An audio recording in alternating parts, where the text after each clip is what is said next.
And we're back. Unfortunately, we had a sync error there due to my negligence in only patching up to 1.7, not 1.701. Stupid me. So yeah, we got cut off at 15 minutes there in the game. Last time we saw them, we saw the American player was pushing hard for the right with a combined arms play for the motor pool and the WSC. And M8 just fielded for the American player, was about to start causing havoc. The M3 did meet a hard counter, however, with Seph upgrading 2 Panzer Shreks for 2 different Grenadier squads. We've seen the Americans keep the good portion of the fuel, however, on both sides of the map, so the Wehrmacht has been struggling. However, Seph, wryly as he always has been capturing a lot of VPs during this game. He does have a VP lead at this stage. He does have a veterancy, and I think, just as we caught them, let's press play now, does get Vet 2 on these troops. And let's see what happens. Yeah, veterancy gain, that's just where we left them. And let's see what we can do.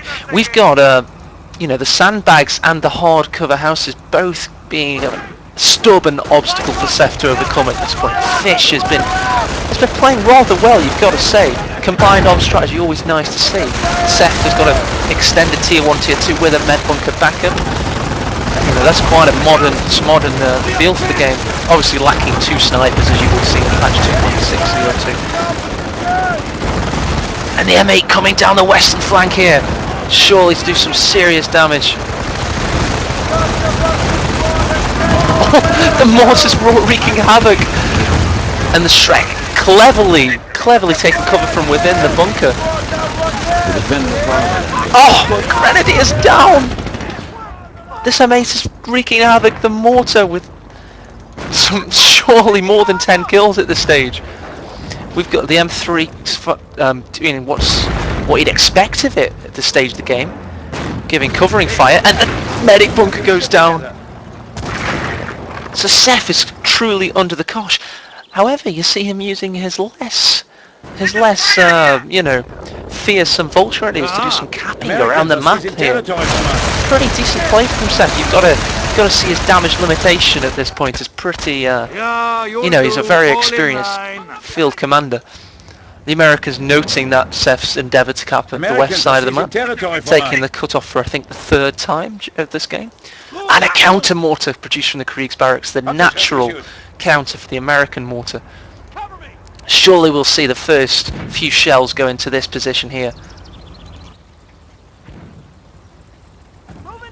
And he's reconstructing the medic bunker on the same. Oh, first blood for the American mortar. The Wehrmacht knows what it's up against now. Maybe it can fix its sights directly on where it saw the fire come from.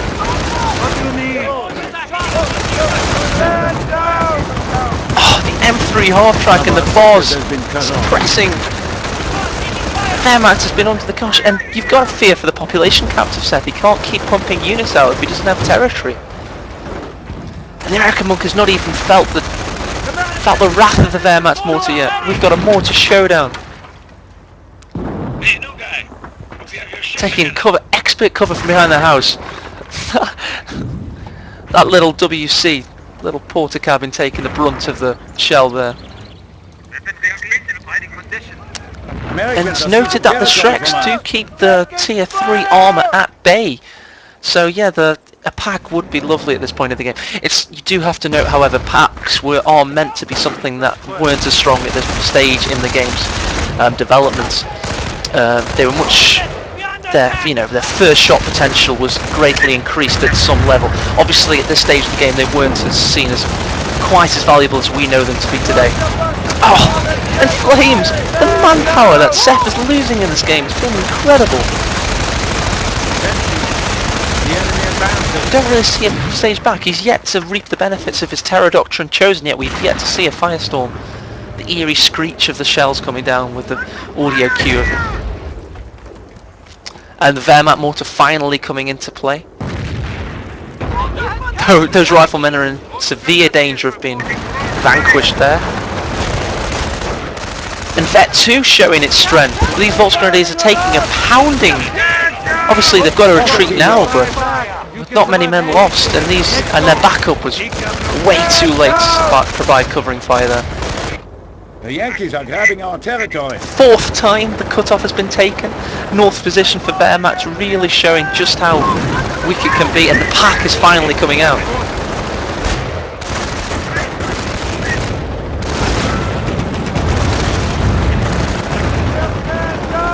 Vet 2 Grenadiers proving more than a match for Engineers. Surely they've got to retreat.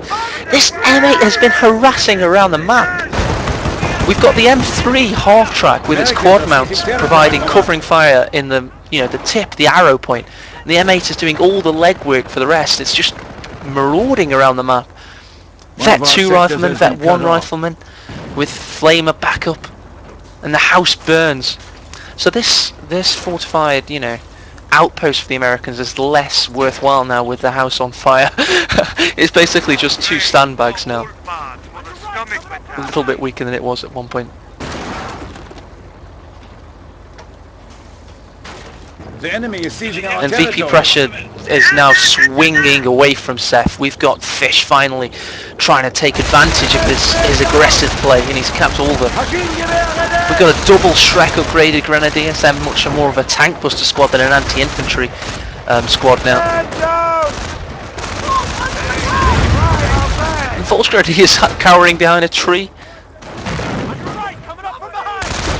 One tree providing cover for 6 men there. And this med bunker, now upgraded, is finally doing the task of its predecessor. Americans are seizing territory from us. And what tech do we see from the American players? Still, they're in tier 3 in quite a big way. The two vehicles produced from there providing more than enough.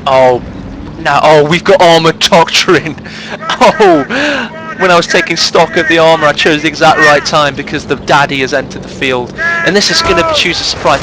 All the men that Fish has killed, has been counting for something, because he's sailed down that left side of the doctrine wheel all the way down to Pershing. So that's 9 command points used, and we've got the Pershing crushing all the green cover, just making an inroad for the Wehrmacht here. An ambush predator, the Pershing. He's absolutely destroyed that hedgerow, and he's just surprised the Wehrmacht player. And he's going to take a good 6 or 7 packs before he even has to, do a soft retreat out of there. That yellow cover tree that Seph was using to quite some extent, no longer a facility. So yeah, the Seph is completely and utterly being dominated at this point. The pack falling to 3 shots only from the Pershing. Oh my god! Rifleman down! So this Grenadier, let's call it a blob because that's what it is. Let's not beat about the bush, or the tree as it once was. Pretty much that's what Seph's army comprises of at this point. Those 4 squads, with the 1 squad just retreated, 5 squads in total. And the Pershing in hot pursuit. Surely going to try and take down their med bunker. Zombie Gren's created 6 squads of men with pack backup, newly created pack. So that's a 7 unit army composition. None of it in armour. Fish has gone to the, he's wizened up now. He's starting to target these medics. Something has to be said for the amount of veterancy that Fish has at this point. He's got veterancy on his armour. He's got a Vet 1 half track. He's got Vet 2 rifleman, Vet 1 rifleman. Surely this Pershing is going to get some veterancy soon as well. Let me just get my cursor back to what it should be. Well, if it doesn't die, oh my! That Shrek could have been the end of that Pershing. Yeah, he's got to retreat down the road. He's got to get some tender love and affection from some engineers there. Yeah, there we go. We've got the engineers coming. Well, that's the mortar squad, but surely the engineers have got to be making an inroad for that Pershing soon. It's a massive manpower investment. There we go. It's got to be fielded again as soon as possible. Otherwise, Seph is going to use this Vet 2 infantry advantage and just outcap the American player. And a slight lull in the fighting as both players take in stock what they've got. But with Fish having this mortar, he can apply constant pressure even when they're not engaging on a see, the M8 can do the legwork, the mortar can do the long distance indirect fire. So the Americans perhaps has a more diverse array of units at his disposal at this point. And Seph don't give a fuck, he's going to cap under fire. A Vet 1 M8, a Vet 1 half-track. Ready? So yeah, a lull in the fighting. This is a Hall of Fame game, so this is the calm before the storm. And whilst this is happening, let me just have a quick look at the replay analyzer, see what we're dealing with at this point. Hopefully I won't spoil the game for myself in any major way. But yeah, production filter. The Yankees are grabbing our territory.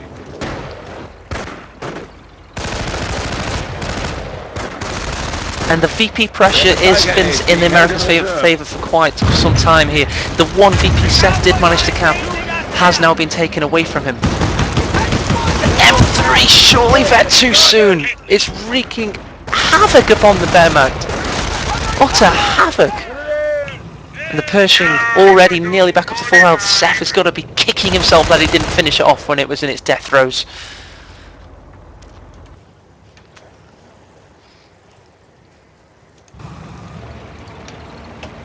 And this M3 half-track, as weak as its armour is, has survived. It's been using these strong houses as shot blockers. Obviously, with one less house to use, maybe its days are numbered on it than being the arrow point of Fish's army.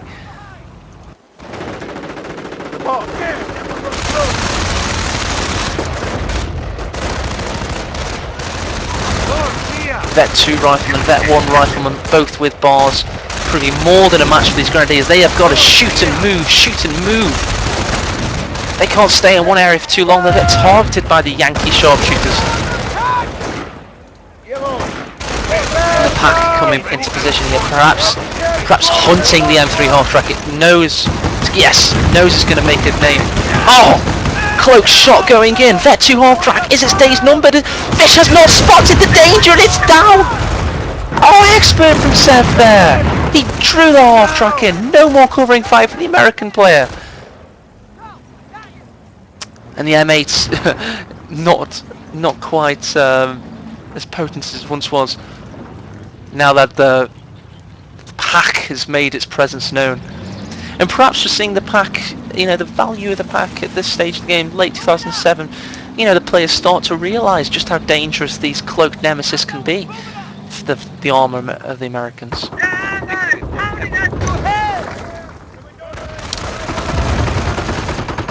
Oh, excellent early retreat from Seph. When you're only capping a strategic point deep within enemy territory that doesn't even act as a cut-off, there's no need to stick around and cap it, just retreat. Manpower is the best and most coveted resource in any Company of Heroes game. And that's what a lot of people neglect to remember. When you see players capping fuel late in the game, when each player has more than 200 fuel per player, and they're capping fuel, sometimes you have to question that. Seph do some excellent retreating. And Seph, at this point, you'd expect him to... I can hear something. I can hear something! Yes, we have the natural answer for the Pershing. It's the Tiger Race! I had to stop myself mid-thought there because I heard a rumbling, a deep, ominous rumbling from behind the hedgerows, and the Americans heard it as well, and they're retreating as fast as they can because this is the Tiger Race. Perhaps commanded by Wittmann, an Iron Cross with Leaves Holder, a scourge of American armour in northern France.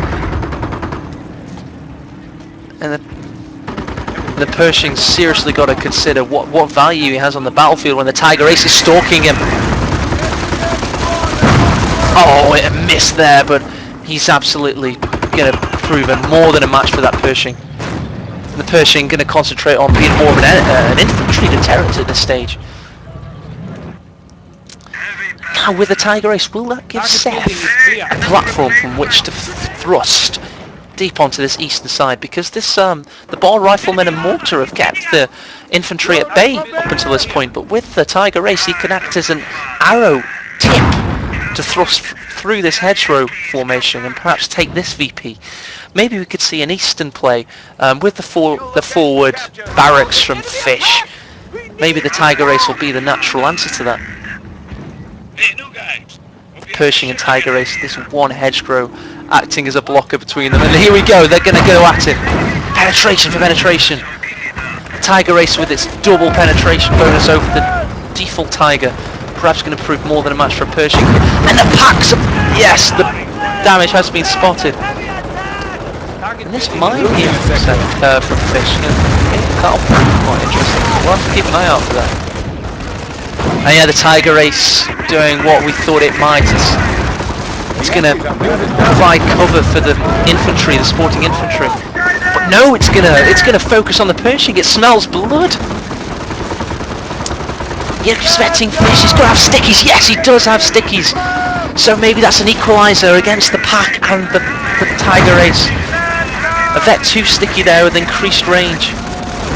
Bolts Grenadiers tailing out of there with multitasking from Seph there. Always nice to see, retreating infantry whilst cleverly microing his Tiger Race away from the Pershing and Sticky Onslaught. Sticky Onslaught not quite sounding the way I wanted it to sound there. Sounds like some... yeah, less said about that the better. So let's take stock of the situation. The Americans have got an incredibly good fortified position here. We do see anti-tank backup here in the centre. So the fact that the Pershing destroyed this hedgerow will prove quite beneficial for the American player. Oh my! Obviously the Pershing without any upgrade for its main cannon at this point, with no tier 4 from the American. So the spread of the explosive round is a lot more damaging for infantry. It's not got the HVAP upgrade, which gives it more of an anti-tank caliber cannon.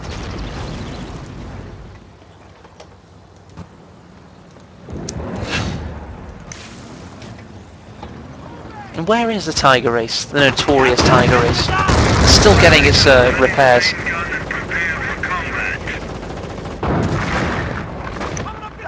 A Vet 2 M8.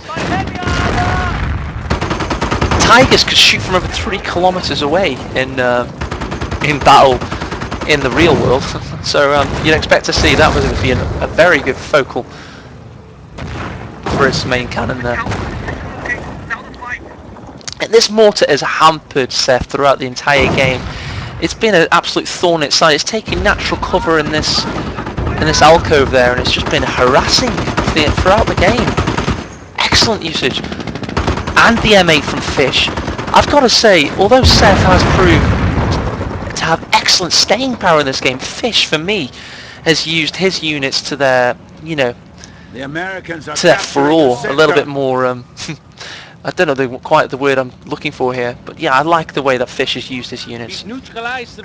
He's used every unit to its maximum output, its damage output in every scenario. Each unit has been used for what it was intended from the developers. You've had the mortar hiding behind hedgerows, pelting consistently. We've had the M8 harassing the rifleman from behind cover using bar suppression. Ffish clearly knows the game. However, Seph has perhaps been playing it a little bit more. We've seen him in a lot more Hall of Fame replays at least. He's been at the tip of this game, and that must be for a reason. Perhaps it's his VP, the enemy is seizing our territory. Him concentrating on VPs, maybe that's what we'll see happen. Obviously, I don't know what is going to happen. I haven't read the comments on the replay file. This is all new to me. Oh my! And we see Seph uncover the American anti-tank gun there, and the pack's going to face off against it.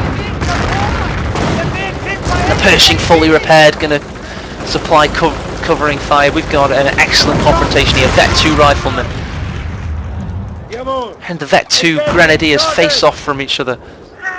Excellent pitched battle here, classic warfare, combined arms strategies all used. An excellent microcosm for World War II. And the same on the western flank, grenade tennis. A unit has died in glory. A unit dying in glory for the Wehrmacht player. Initiated. Yes, the hat tailing out of these Vet 2 riflemen, perhaps newly promoted Vet 2 riflemen there. And it's difficult to take account. We've got so much going on in this battle. We've got Western confrontation, Eastern confrontation, a good central base for the American player, forcing Seph to both compete both on the Western and Eastern flanks if he wants to stay in this game. And this Tiger Race is noted in the danger at this point, and it's going to probably take issue with the Pershing. Oh! 2 frontal armor penetrations from each unit. It's an absolute sparring match between these 2 heavyweights. They've been feeling each other out, taking jabs throughout the competition. And finally these Grenadiers have got to retreat. They've been, keeping this munitions whited, but it was the Pershing that finally forced them out of there. What is this? 2 M26 Pershings! I did not think this was possible! This is news to me! From what I'd heard of previous patches of the game, I knew you could have more than 1 Tiger. I did not, however, know you could have more than 1 Pershing. I'm genuinely excited. I'm not faking this. This is quite interesting. 2 M26 Pershings, 2 daddies on the field. Oh my god, the Tiger Race is truly outmatched at this point. I don't even want to say, I wanted to say you could only have 1 Tiger Race. I think that's the case. But I don't want to say anything because I've just been, everything I know has been challenged at this point. We've seen 2 Pershings on the field. In a pincer, we've got 1 in the east, 1 in the west, the central position. The Tiger Race is surely in the scopes of the American player at this point. Perhaps he doesn't know quite the danger. Maybe he thinks this is the same Pershing. So if we take stock of what we've got here, we've got an excellent confrontation.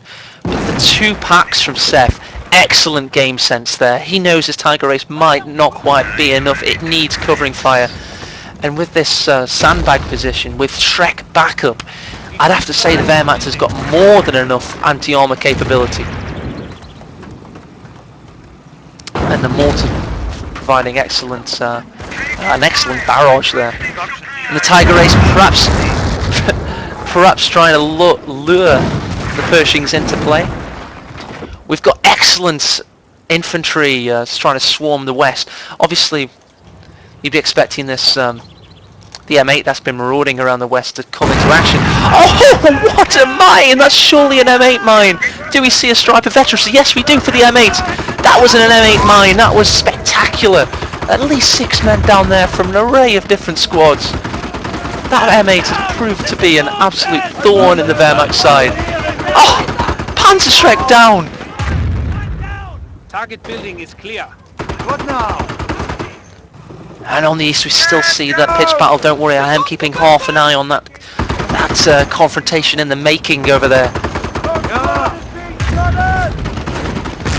And this M8's staying power is awesome. Oh, it's down! It's down! It took a lot, but it's down! The ace of the American army! Oh my god, heroes of battle, surely both a Purple Heart and perhaps a Medal of Honor on the way home for the family of that the M8 crew there. That's truly tragic. Let's all take a moment to remember the M8 there. And this aggressive M8 play is always dangerous. You will always prove a thorn in the side of the Wehrmacht player, but you always expect to lose it going towards the end of the game. Those armoured skirts can't keep it alive forever. Against infantry with such anti-armour capabilities as the Panzerfaust and Panzerschreck, you can't expect it to have too much. But the Pershing now taking up the role of its predecessor, the M8. Quite an upgrade there. So it's much a battle for this Western VP. We've got 2 colossal formations of armour cancelling each other out across this meridian here. So the Western VP is proving to be the deciding factor, and Seph is clinging on for life. He's on 49 VPs. Surely he's going to have to make a push for it. Maybe another unit lost. I daren't look for it. I don't want to miss anything on this eastern point. Oh, it was over here, the Pershing, surely. Yes, we see it. I did miss. I was too busy talking. I'm trying to make this game to be more grand than it. But yeah, the Pershing there, anti-infantry capabilities, boom, death, destruction. They're losing territory. You have the American player, and you've got to be begging of Seph at this point. He's got to concentrate entirely on these. We don't want to see any more escapades with infantry. Oh, Sherman Calliope!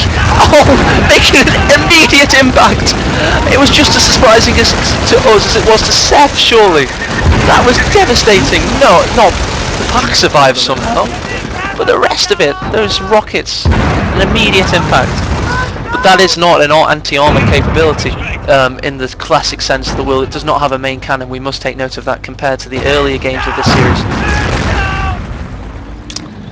Pershing's being a little bit nullified by the fact that he has both the Tiger Race and the pack here. Yeah, he's a little bit yellow there, a yellow strip through his belly. Oh, Seph, you're trying to keep too much of the map at one time or another. I mean, who am I to question you? But you've got to make an inroad for this position, because if you can vanquish the American armour and push throughout the east, maybe we could see a victory for Seph. But when you're capping the Western VP with simply a flamer pyro, you can't argue with that, I suppose. Ready.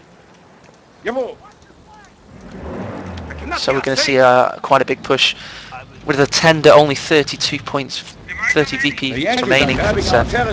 He's got to make sure he acts fast whenever he sees a weakness in the American army from now on. He can't let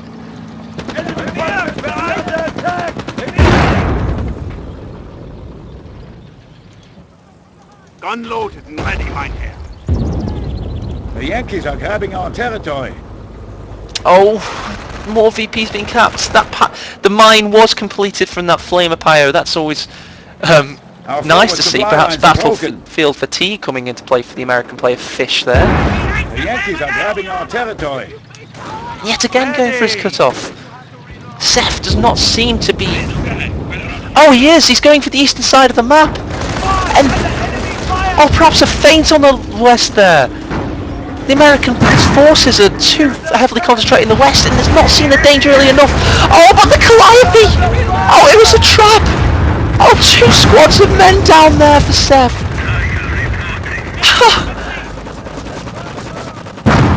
And we're seeing a use of American Allied war machine there. So yeah, the American player is going to go in a big way for the Tiger Race, but Allied war machine, was that a good use of Allied war machine?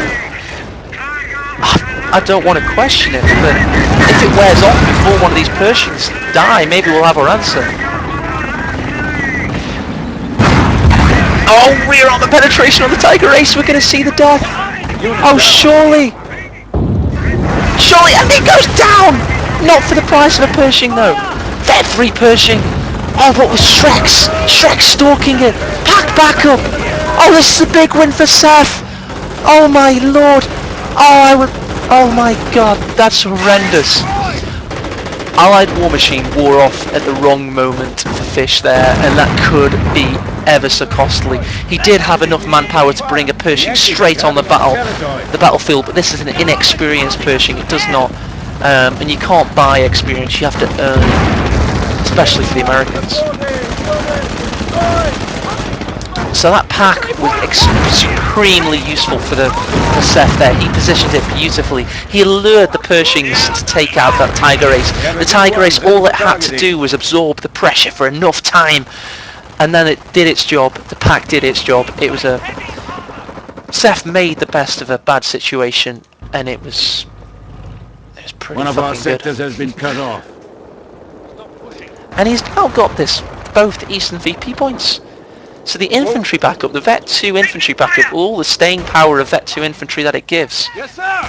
And he's managing to keep the Western force at bay with simply a flamer fighter at this point. Vet 2 support there. Will we see a second Tiger Race? I know you can only have one battle on the battlefield at any one point, but I don't think they'd put the limiting factor into the game yet where you could only have one super tank. For example, in the Königstiger, before never being able to use it again. Corpses of fallen heroes. An MG bunker, clever from Seph. He's only got 31 VPs after, so that's a good fallback point. So even if he were to get pushed from here, American infantry couldn't advance any further. All he has to do now is concentrate on this VP point and this VP point alone. But more than that, he's capping the western VP point. As the Americans exerted themselves a little bit too heavily there. They pushed too far, too fast. They extended their supply lines. Too much of an ask for the American player. And has it swung too much in Seph's favour? We're seeing sandbags going up. Seph is preparing a prepared position. That's a nice phrase. And yeah, a slight lull in the fighting. Obviously, war comes in waves. What you don't see in the movies is this, when they're taking account of their losses and they're creating, you know, the next great whirly dervish of destruction. What have the American players got to offer? They've got Vet 2 riflemen, Vet 3 riflemen, scourge of the Wehrmacht, and a Calliope backup, but they don't have, aside from a solitary Vet 0 Pershing, perhaps not enough to puncture this Wehrmacht position. And this pack is finally down to a Calliope barrage,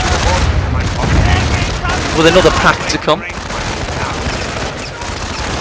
Oh, Grenadiers in the house down! Oh, what a loss, and the Panzerschreck is retrievable. Perhaps we'll see a Vet 3 rifleman with a Panzerschreck. Can they get... Yes, Panzerschreck obtained! Oh my, that's what we needed. I was searching within myself for a way for the American player to get back in this, and now we have an answer. It's Vet 3 rifleman with a Panzerschreck. Oh, even though I was trying to paint a picture of American defeats, at this point we've got to be saying it looks a little bit bad for, and that's the beauty of Company of Heroes. It can swing in one way, and just when you think it can't swing in the other way, it does. It's a pendulum of war.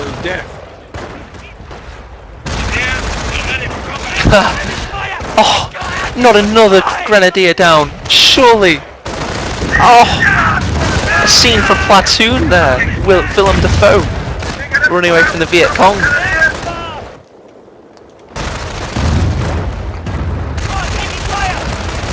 And this medic bunker, the second medic bunker, has proven to be an excellent resource for Seph.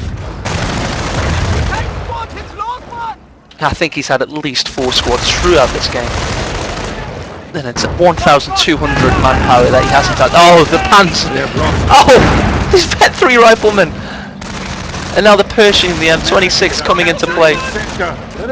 Ah, he's got his Shrek back, excellent. Oh, but in turn the Vet 3 pick up another Shrek. The battlefield littered with anti-tank capabilities for the infantry. And a bar there. Browning automatic. The Americans, come on, you've got to cap VPs if you want to win this. Seize your advantage. The Allies have less than 200 points, but the Wehrmacht have less than 40. Oh, another Calliope barrage, the 4th of the game. Oh! Oh, caught in a maelstrom of fire and death. One lone Grenadier making a hurried retreat there. And replacements, fresh Germans straight from the rear lines there. And somehow the micro ability of Seph has come into play quite in a large way, because if you notice, he's got the entirety of the map. These lone pioneers from Seph have been microed beautifully. When he's had gigantic confrontations to deal with, he's... And there we go. Finally retrieving the weapon. Yeah, as I was saying, the pioneers have been capping around the map quite beautifully. Well, Vet 3 rifleman might be anything that. 2 lovely mines from Seph there.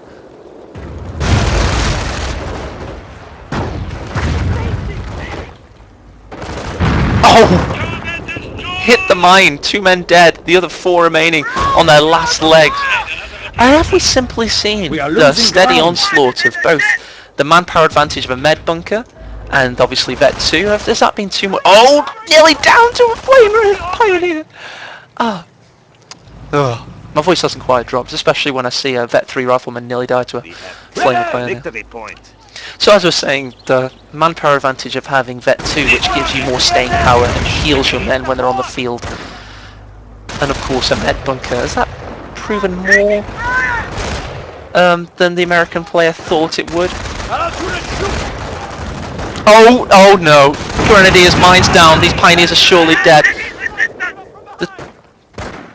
The Americans are capturing a sector. You're dying here! They're attacking us! Yeah, we saw that the Flamer Pioneer did get away. I kept one eye on that. Vet 3 rifleman, instant suppression of these Vet 2 Grenadiers. They've got to get out of there. A nuclear pineapple coming into play. An instant retreat button for the Americans. Oh, are we going to see 2 VPs capped? He's using Vet 3 to cap. That's what the manpower drain has done to the American player. Has simply fallen into a sink of manpower from Seph.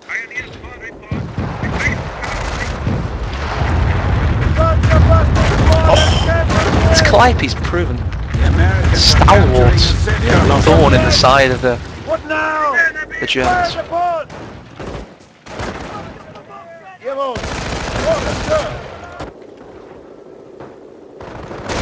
And this is becoming quite a tense affair.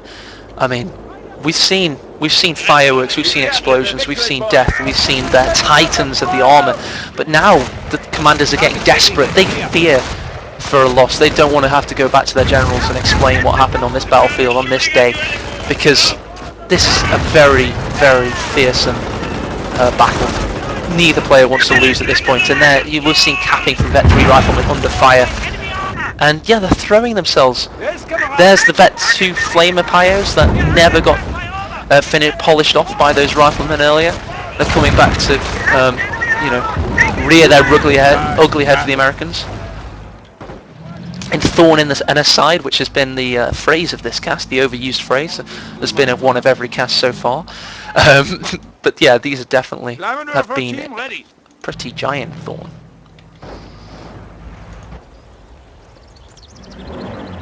Packs building from Seph.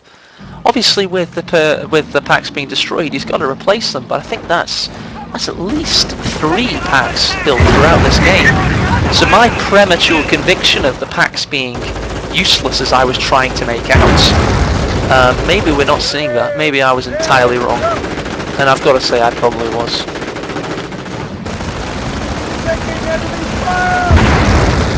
And this Pershing, this is not what you need at this point in the game, Fish. You needed to finish Seph off. He has a superior infantry force. Spending 800 manpower on a Pershing. It's debatable the merits of that. And yeah, Seph's absolutely marauding her. Sorry, Seph. They're riflemen with the Shrek. I thought it was Wehrmacht. Ready to punch back the Yankees. But he was triple capped, so it is still massively in Seph's favour. And the Americans obviously slipped well below 700 VPs at this point, so it's looking to be quite a dramatic situation.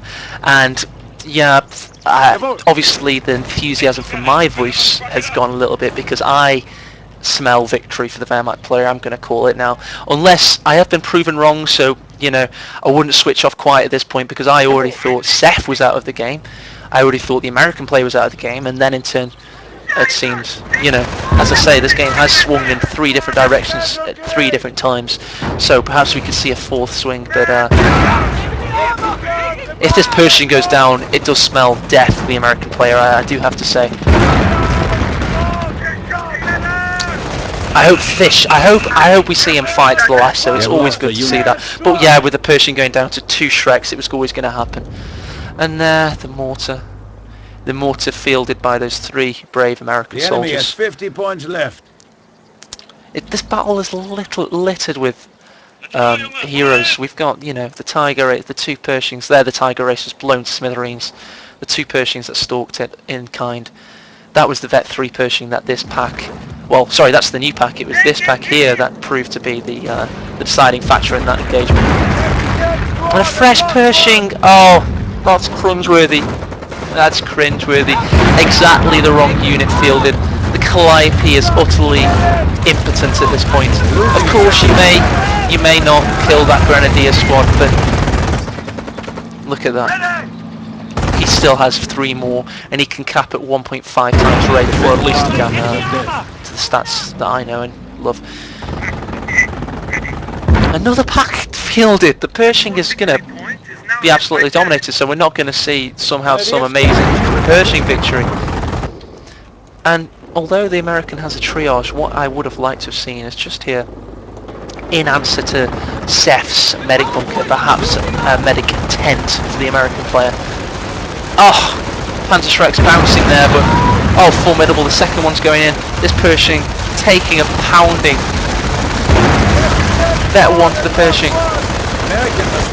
And finally we see some infantry support for Pershing, although too far away. Oh, playback over. Game over. One eye not kept by myself on VP, and seemingly for the American, not enough eyes kept on the VPs either, because he had the advantage at least twice in that game. Earlier in the game, when it cut off at the end of part 1, we saw this incredible fortified position in the north. And then later in the game, we saw 2 Pershings, a Calliope, Bet 3 riflemen with a Panzerschreck later in the game. That was the second swing. So yeah, ffish had more than enough opportunities to take this game by the scruff of the neck and throttle it. That sounds a little bit aggressive, but he needed to be aggressive if he wanted to win this, and he wasn't quite aggressive enough. He stood off, if you remember. He stood off from the Tiger Race until Seph had enough time to build the 2 packs that he required, and that was, the ambush came too late. The Tiger Race took the pounding, and this was when the American player truly lost the game, in my opinion. It was when, let's focus in on it, this pack still facing in the direction it faced when it made a hero of itself, ended the game. And yeah, I could talk about it for a long time. It was a really good game, I thought. Let me tell you what I'm going to be casting next, just so you can tune in. I'll think I'll have a few days before I do it. I like to wait until I want to do it before I do it, if that makes a lot of sense. It goes without saying. I'm going to cast, I believe. I don't want to cast another Seph game, but I think I might. Yeah, it does look like it is another Seph game I am going to be casting, because I do want to make it a 2.201 cast, which is the first cast when opposing fronts came in. So it looks like it's going to be another Seph game between Seph and Tamiya. So it's going to be the 2 OF factions, both Panzer Elite and Brits, coming into play. I'm going to end the broadcast now. Thank you for